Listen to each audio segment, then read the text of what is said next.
Hello, this Vishal Nagpure, director of Gurukul academy Nagpur.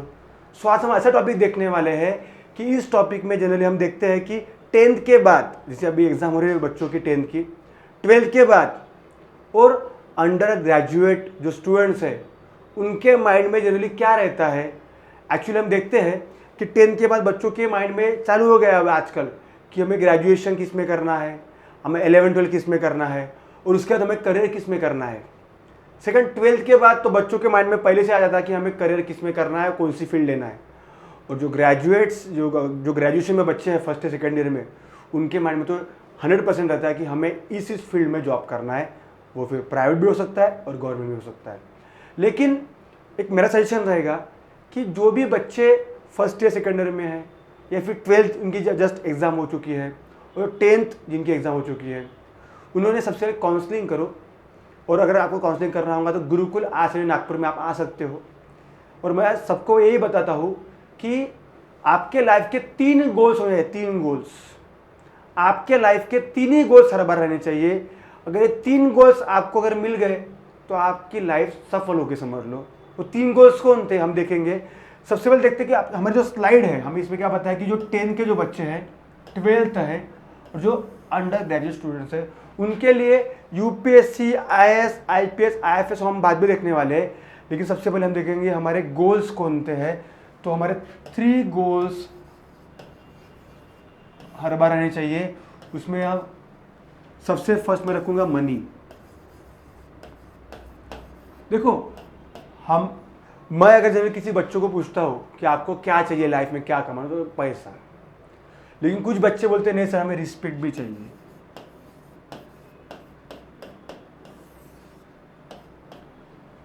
ये ठीक है, ये कॉमन हो गया, पैसा, रिस्पेक्ट। एक पानीपुरी वाला, एक ऑटो वाला, वो भी पैसा कमाता है। उसके सामने भी हम उसके मुंह पे भी हम हाँ नहीं भैया बोलती है, रिस्पेक्ट देते हैं।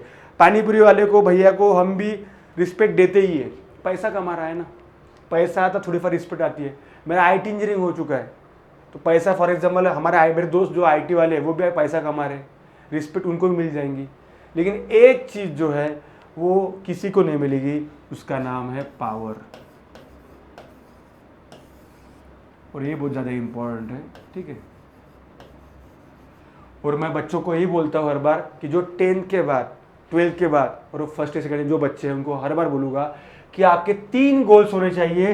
वो 3 गोल्स में सबसे पहला गोल्स क्या है कि वह हमें पैसा कमाना है। ये तो सबका रहेगा जनरली, लेकिन रिस्पेक्ट भी जरूरी है। ये दोनों होने के बाद भी अगर पावर अगर आ जाएगी, लाइफ सेट है बॉस। और मैं हर बार ये बताता हूँ कि ये तीनों चीज़ें कहाँ से मिलेंगी, प्राइवेट और गवर्नमेंट। तो खुद से पूछो, एक प्राइवेट जॉब वाला बंदा, कोई भी, उसको पूछो कि उसके पास पैसा रहेगा, रिस्पेक्ट 50-50% बोल सकते हो, बॉस के अंडर में रहेगा 100%, पावर जीरो पावर रहेगी। और मैं आपको क्यों बोल रहा हूँ कि अब 10th के बाद, 12th के बाद, कि आपके पास टाइम है अभी। देखो, 10th जिनके अभी जस्ट एग्जाम हो चुकी है उनके पास 5 साल टाइम है, जिनके 12th हो चुके हैं उनके पास 3 साल टाइम है, और जो फर्स्ट या सेकेंड उनका 2 साल टाइम है, 1-2 साल टाइम है। तो इन बच्चों ने अपना जो टाइम जो रहेगा, जिन्हें 2 साल, 3 साल, 5 साल, उसका यूटिलाइज करना है अच्छे तरीके से। अगर हम इस टाइम के अच्छी तरह से करते हो तो आपको ये तीनों चीज़ें 100% मिलेंगी, 100% तीनों चीज़ें मिलेंगी। और आपका जो गोल है, देखो इन तीनों में मैं डायरेक्ट नाम लिया नहीं कि मुझे आईएएस बनना है, लेकिन ये आईएएस का एग्जाम्पल ही है कि आईएएस ऑफिसर को, आईएएस हो गया, आईपीएस हो गया, एमपीएससी की पोस्ट है, डिप्टी कलेक्टर, डीवाईएसपी, एसीपी, इन सभी में आपको मनी तो मिलना, ऑब्वियसली पेमेंट चालू हो जाता है। रिस्पेक्ट प्लस पावर, अगर आपको ये चीज़ें कम एज में मिल जाएंगी ना तो आपको समझिएगा कि लाइफ क्या होती है बॉस। अदरवाइज हम देखते हैं कि आज इतनी भयंकर कंपटीशन है, अनएम्प्लॉयमेंट का रेट इतना ज़्यादा है कि बच्चे 26-27 एज होने के बाद भी उनको जॉब नहीं। रीज़न क्या? क्योंकि प्लानिंग रॉन्ग हो गई। मैं आपको ये बताता हूँ, जनरली इसमें होता क्या है कि 10th, 12th और अंडर ग्रेजुएट,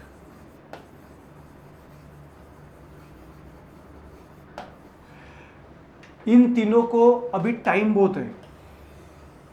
और सेकंड जो एक बैच रहेंगे हमारी, समझ लो आफ्टर ग्रेजुएशन वाले।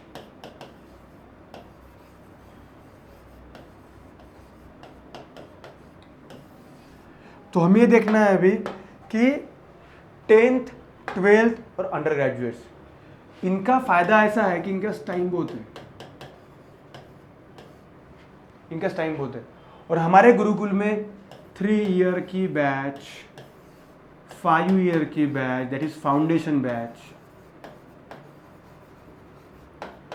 ये दोनों हमारे यहाँ पे होती है। और जो आफ्टर ग्रेजुएशन वाले जो स्टूडेंट्स हैं उनके लिए 15 to 18 मंथ की बैच, और सेकंड 12 मंथ की बैच, क्योंकि इनके पास चांस नहीं, इनके पास टाइम नहीं रहेगा। अब इनका एक ही काम है कि आप बैच ज्वाइन करो और जो भी हमारे जो भी एग्ज़ाम आती है आगे में उसको प्रिपेयर करना है आपको।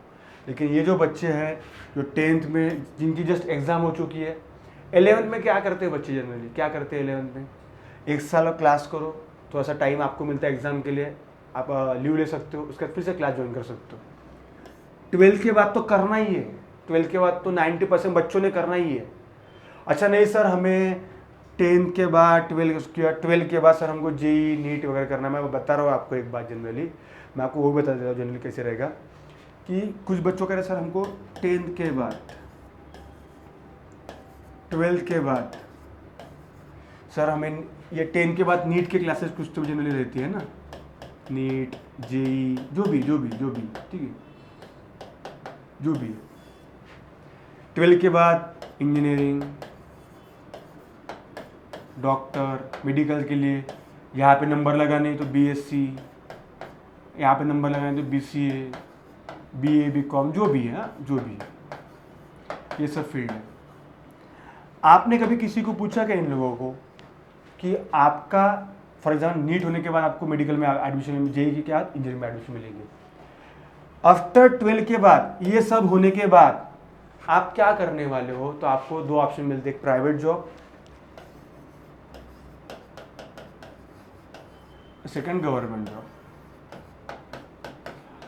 आपने कभी किसी पूछा है क्या कि बीए करने के बाद वो क्या कर रहा है? सीनियर को कोई पूछा है? बीकॉम करने के बाद, बीसीए करने के बाद, बीएससी करने के बाद, इंजीनियरिंग और मेडिकल करने के बाद, मैं आपको बता रहा हूँ जनरली आज नियर अबाउट यहाँ का नियर अबाउट 75% जो मॉब है वो मॉब आज यूपीएससी और एमपीएससी कर रहा है या फिर गवर्नमेंट जॉब के लिए प्रिपरेशन कर रहा है। अगर आपको ये चीज़ें मैं अभी बता रहा हूँ 10th और 12th के बाद, और आप अभी से अगर इसके लिए ट्राई करते हो तो ये सब होने के बाद आपको ज्वाइन करने की जरूरत नहीं पड़ेगी, आपको पहले से वो मालूम है, मतलब इसको कहते हैं मैच्योर्ड। और आप आपके माँ को पूछ सकते हो जनरली, मम्मी पापा को अगर, कि बेस क्या रहेगा, वो भी आपको बोले कि बॉस गवर्नमेंट जॉब होती है। और कुछ बोलते हैं गवर्नमेंट जॉब खत्म हो रही है अगर, ये पॉसिबल नहीं है, सिस्टम में भी खत्म हो नहीं सकता, इतना याद रखो, ठीक है। और मेरा ये कहना रहेगा कि 10th के बाद ठीक है आपको ये करना है करो, प्रॉब्लम नहीं है, ये करना है करो, प्रॉब्लम नहीं है। लेकिन ये सभी करने के बाद अगर आपको आखिरी में यूपीएससी, एमपीएससी, बैंकिंग, एसएससी यही करना है, रेलवे यही करना है, तो अगर हम 10th और 12th के बाद से अगर करते हैं तो इसमें आपका ही फायदा है, आप फर्स्ट अटेम्प्ट में पास कर सकते हो। मतलब देखो मेरा क्या जनरली कहना है, अगर आप 10th होने के बाद 12th करते हो तो आप फर्स्ट अटेम्प्ट में, फर्स्ट आपने सुना भी होगा कि जो भी बंदा, जो भी स्टूडेंट, जो भी आज ऑफिसर बने, जो फर्स्ट अटेम्प्ट में जो क्लियर करते हैं वो 10th और 12th के बाद ही जनरली पढ़ाई करते हैं। तो देखिए पहले के ज़माने ऐसी था कि फॉर एग्जाम्पल हमारा ऐसी था कि हमें बताने वाला कोई नहीं था, हमारा ऐसा कि साइंस था तो इंजीनियरिंग कर लो, इंजीनियरिंग था तो कुछ तो भी आईटी जॉब कर लो। लेकिन बाद में समझ में आता कि बाबा आईटी जॉब में क्या है, इसमें क्या है, उसमें क्या है, लोड तो फटी सभी जगह रहता है। लेकिन देखो आईटी वाला भी काम कर रहा है, गवर्नमेंट वाला भी काम कर रहा है, सेम काम कर रहा है, लेकिन इसको सिर्फ पैसा मिल रहा है, इसको पैसा भी मिल रहा है, पावर भी मिल रहा है, इस पर भी मिल रही है।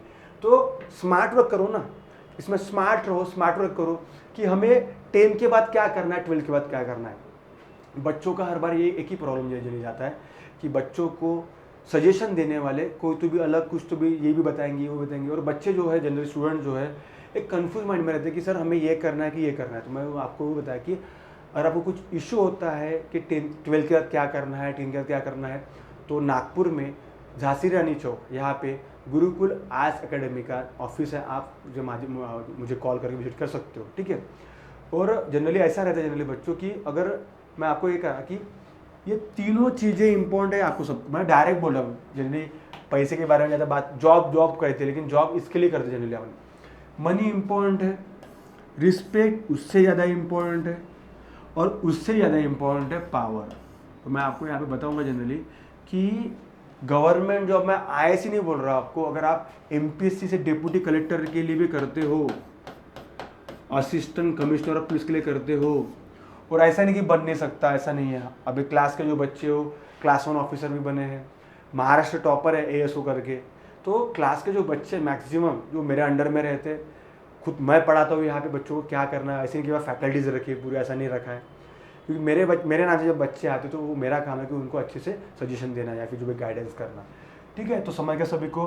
तो हम जो देखने वाले जो बच्चों की 10th 12th अंडर ग्रेजुएट के लिए IAS ऑफिसर, IPS ऑफिसर और IFS ऑफिसर, इसकी इन्फॉर्मेशन मैंने बाकी वीडियो में दे चुकी हूँ, लेकिन मैं आपको बता रहा हूँ कि 10 के बाद हमें क्या करना है, 12 के बाद क्या करना है। अगर हमें ये सब चीज़ें समझती है तो ही हम एक एग्जैक्ट डिसीजन ले सकते हैं। अदरवाइज देखो ये टर्निंग पॉइंट है बरा, 10th 12th टर्निंग पॉइंट है। अभी तक आपको घर वाले बोलते कि नहीं बाबा 10 करूँगे, ये सब मतलब 10 कर लो बाबा आप खुश हो जाओगे, मतलब तुम्हारी लाईफ अच्छी हो जाएगी।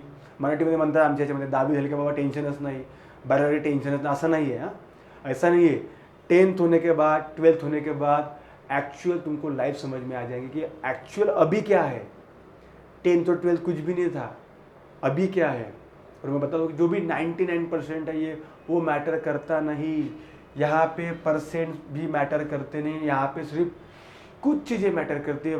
कॉन्फिडेंस क्या है, आपको गाइड कौन कर रहा है वो ज़्यादा इंपॉर्टेंट है, और आपका बोलते ना हार्ड वर्क करना है कि स्मार्ट वर्क करना है, वो चीज़ें बहुत ज़्यादा इंपॉर्टेंट है। वो सब चीज़ें यहाँ पे होती है, इंटरव्यूज होते हैं, GD होता है, सब कुछ चीज़ें। और टीचिंग तो छोड़ दो, मेरे ऊपर रहेगा पूरा क्या रहेगा, तो ठीक है।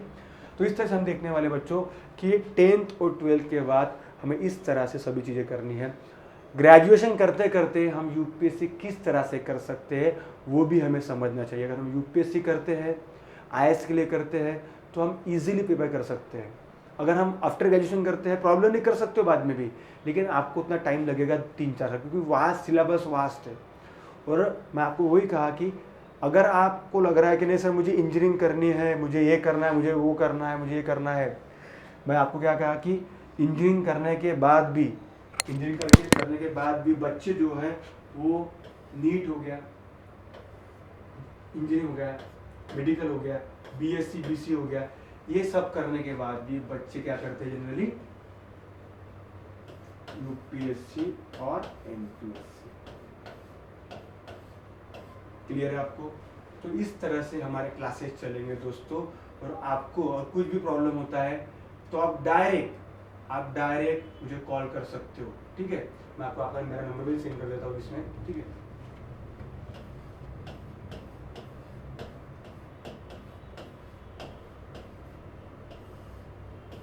ठीक है,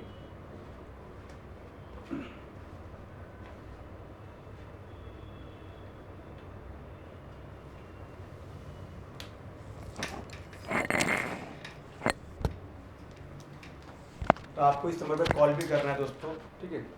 अगर आपको ऐसे लग रहा है कि नहीं बाबा मुझे इस नंबर पे कॉल करके करना है, ठीक है, तो आप जनरली मुझे डायरेक्ट कॉल कर सकते हो। और डायरेक्ट कॉल करने के बाद मेरे अपॉइंटमेंट लेने के बाद आपको 10 के बाद 12 के बाद और अंडर ग्रेजुएट जो भी स्टूडेंट हैं उनको क्या सजेशन देना है वो मैं आपको जनरली बता दूँ। या फिर आपको अगर डायरेक्ट मीटिंग ही अपॉइंटमेंट लेनी होगी तो आप इसी नंबर पे कॉल करके जनरली कर सकते हो, ठीक है। तो इस तरह से आई थिंक आपको समझ गया होगा कि आपको क्या करना है फ्यूचर में, आपके गोल क्या रहने चाहिए फ्यूचर में। आई थिंक आपको सब क्लियर हो चुका होगा। और एक याद रखना सभी को कि प्राइवेट गलत नहीं है, लेकिन अगर फॉर एग्ज़ाम्पल हमें टाइम है तो हमने क्यों प्राइवेट करना है। और प्राइवेट तो हम कर सकते हैं ना, बाद में भी कर सकते हैं। गवर्नमेंट जॉब हर कभी भी नहीं कर सकते, इतने अदर को एक एज लिमिट रहती है, जो भी सब चीज़ें, ठीक है।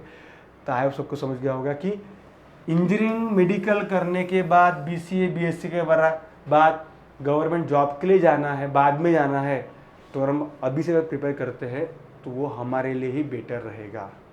क्लियर होगा सभी को। तो आप सभी को सब चीज़ें समझ गए होंगी।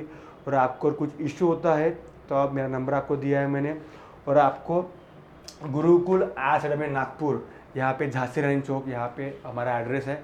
आप मुझे यहाँ पे विजिट कीजिए, अपॉइंट ले सकते हो आप, ठीक है। Thank you. जय हिंद, जय महाराष्ट्र। Thank you.